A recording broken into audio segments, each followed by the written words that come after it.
Assalamualaikum warahmatullahi wabarakatuh. Apa kabar anak-anak semua? Selamat pagi, tetap semangat di rumah untuk belajar. Oke, hari ini kita akan memulai tema 5 tentang pengalamanku. Silahkan kalian siapkan untuk belajar matematika di hari ini. Bagaimana? Sudah siap semua?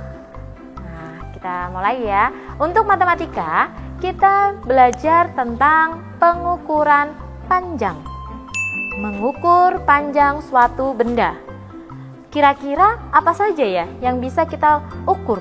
Benda apa saja yang bisa kita ukur panjangnya? Nah, berarti punya contoh. Kita bisa mengukur panjang suatu benda. Contohnya buku yang bisa kita lihat setiap hari. Di rumah pasti ada ya buku ya. Kita bisa ukur buku, panjang buku.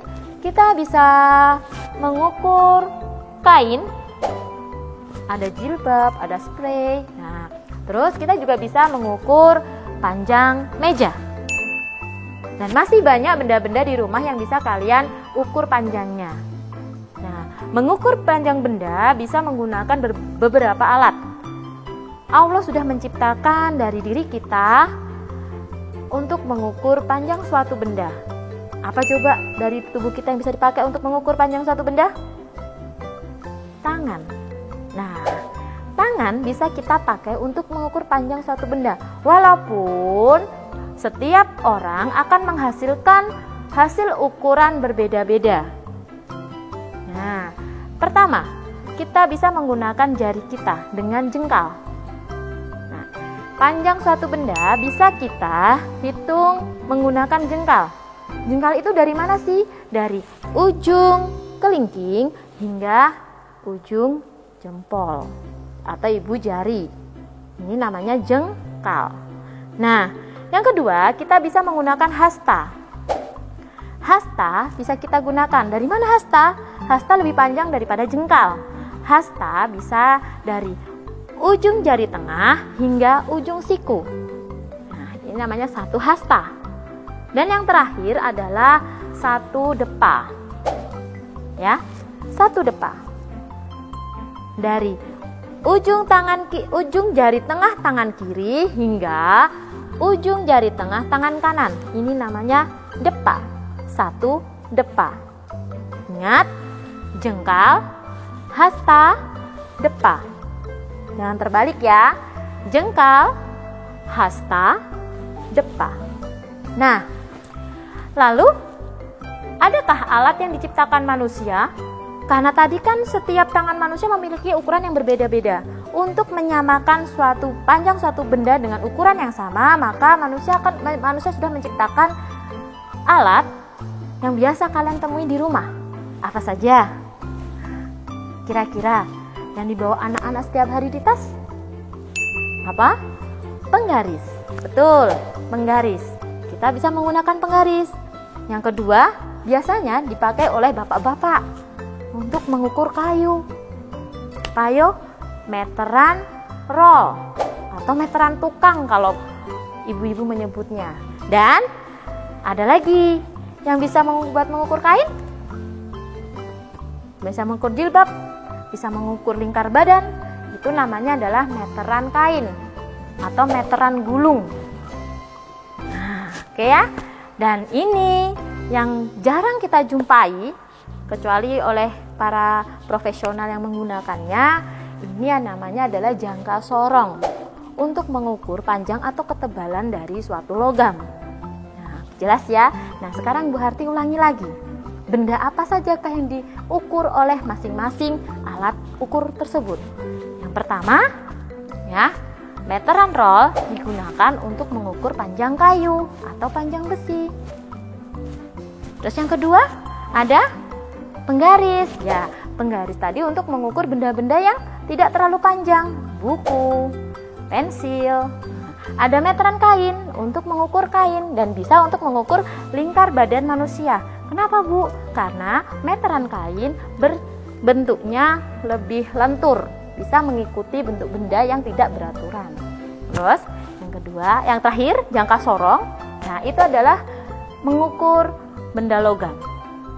Memang kita jarang gunakan, tapi setidaknya anak-anak sekalian sudah bisa tahu apa itu jangka sorong, apa itu meteran roll, apa itu meteran gulung, apa itu meteran kain, apa itu penggaris. Jadi nanti ketika orang tua membicarakan itu, kita tahu bayangan kita seperti apa alat ukur itu. Nah, dari alat ukur ini semua hasil pengukurannya sama panjang. Bu Harti yang ngukur juga hasilnya akan sama dengan anak-anak mengukur di rumah. Berbeda dengan tangan tadi, Bu Harti mengukur dengan jengkal Bu Harti akan menghasilkan panjang yang berbeda jika anak-anak yang mengukur di rumah dengan jengkal tangan masing-masing. Paham? Nah, sekarang kita belajar mengukur benda dengan menggunakan penggaris. Karena kalau penggaris kalian punya di rumah semua. Bagaimana cara mengukur panjang suatu benda menggunakan penggaris? Oke, kita pelajari penggaris dulu. Ada beberapa jenis penggaris atau penggaris dengan panjang yang berbeda di pasaran. Ini Bu Harti hanya memberikan contoh dua saja. Yang pertama yang pendek. Ini perhatikan ujung penggaris.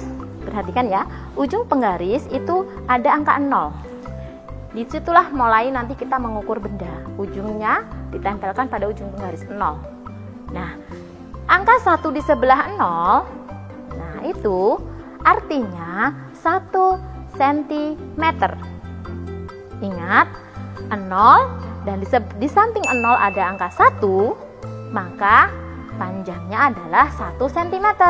Lalu panjang penggaris itu berapa? Pangkal penggaris 0, ujung penggaris berapa itu? 12. Berarti panjang dari penggaris itu adalah 12 cm. Paham ya? Lalu ada penggaris yang setiap hari kita gunakan di sekolah. Perhatikan. Nah, ini lihat pangkal. Pangkal itu adalah kepala atau ujung paling kiri. Pangkal itu 0 dan ujungnya atau ekornya, ujung akhirnya adalah angka berapa itu? 30. Artinya penggaris tersebut mampu mengukur benda dengan panjang maksimal 30 cm. Nah, yang digunakan penggaris adalah cm. Cm itu apa? Satuan panjang. Nanti kita akan pelajari di pertemuan yang akan datang macam-macam satuan panjang. Jadi panjang penggaris tadi itu ada berapa sentimeter? 30 cm atau 30 cm.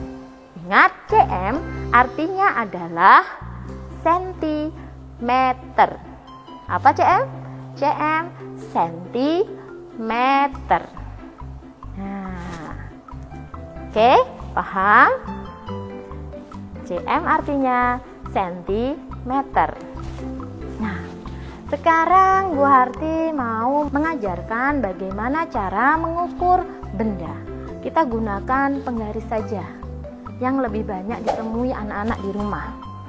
Nah, sekarang kalian bisa praktek. Ukurlah panjang suatu pulpen. Ini berarti punya pulpen ya. Kita lihat pulpen. Pangkal pulpen kita luruskan dengan pangkal penggaris 0, angka 0. Dan kita lihat ujung pulpen itu lurus dengan angka berapa pada penggaris? Bisa dilihat di situ angka berapa? Ya, 14. Artinya panjang pulpen tersebut adalah 14 cm. Gimana? Paham? Nah, kalian jika ingin lebih paham, kalian bisa praktek sendiri di rumah, mengukur panjang dari benda-benda yang ada di rumah. Bisa buku kalian, bisa pulpen kalian, bisa pensil kalian, bisa meja yang mampu diukur oleh penggaris. Atau mau pakai meteran? Boleh, jika memiliki meteran di rumah. Oke. Nah, untuk melatih kalian bisa buka buku tema 5, halaman 8, 9, dan 28 hingga 30. Di situ ada berbagai macam pelatihan untuk melatih keterampilan kalian dalam mengukur suatu benda. Oke, paham anak-anak? Semoga ilmu ini bermanfaat untuk kalian. Ingat, Bu Harti tetap mengingatkan kalian tentang protokol kesehatan. Yang pertama, jaga jarak, rajin cuci tangan dengan sabun, dan yang terakhir, keluar rumah tetap menggunakan masker. Demikian dari Ibu, semoga bermanfaat. Wassalamualaikum warahmatullahi wabarakatuh.